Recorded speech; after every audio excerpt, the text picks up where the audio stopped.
I'm sick and tired of hearing debates about whether jogger rage led a man to behave out of character. By now, most of us have seen the CCTV recording of a woman being pushed into the path of a London bus by a male jogger.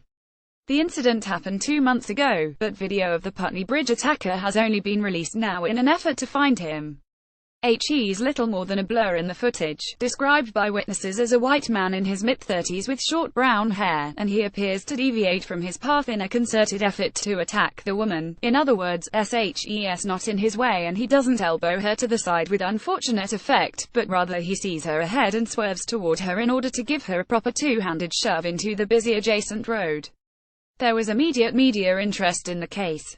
Jogger rage, Putney Bridge runner flings woman in path of bus was the headline at the Times, one of many which questioned how a seemingly normal man making his way down the street in running gear could suddenly turn on a random passerby. Discussions about whether jogger rage can cause sudden insanity abounded. The Evening Standard ran a headline quoting some who had waded in on the so-called debate: shocking attack by runner on Putney Bridge cannot be blamed on jogger rage.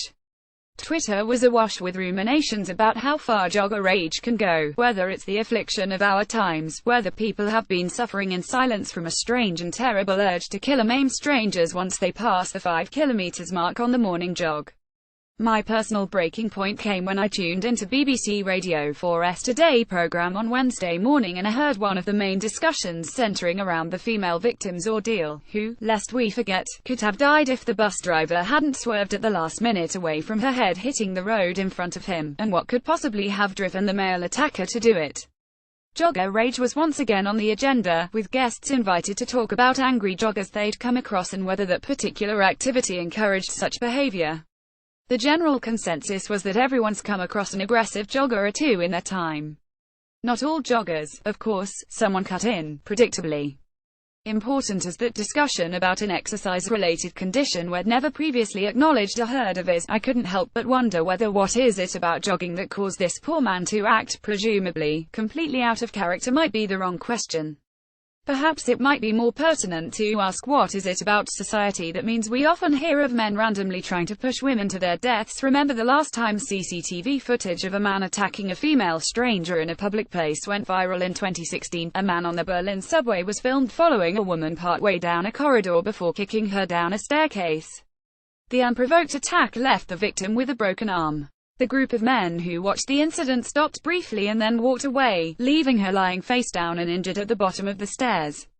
I was reminded of the particular incident a few months later, when I walked up the stairs at a London Underground station on my way to work and a man tried to push me backwards down them for no reason at all. Instinctively I grabbed the stair rail and he didn't manage to displace me, but I saw his face close up, twisted into inexplicable rage apparently at my mere existence.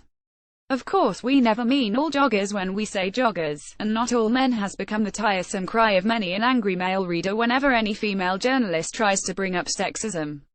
But when you've been on the receiving end of the random anger of a male stranger, you realize in a split second how a potent misogyny bubbles under the surface of society, occasionally spilling over into violent acts.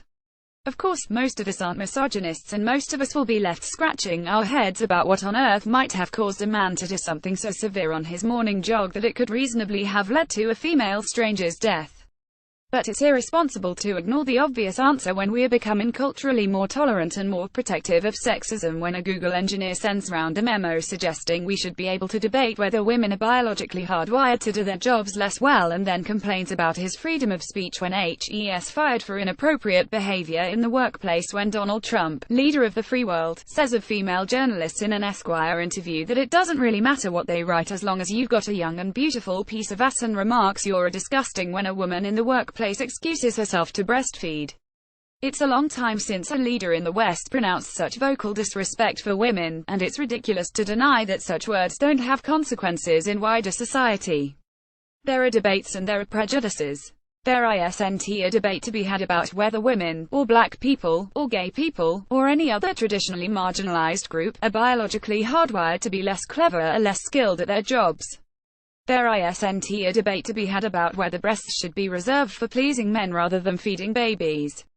And there isn't a debate to be had, when a man attacks a woman, about whether he was driven to it by jogger rage.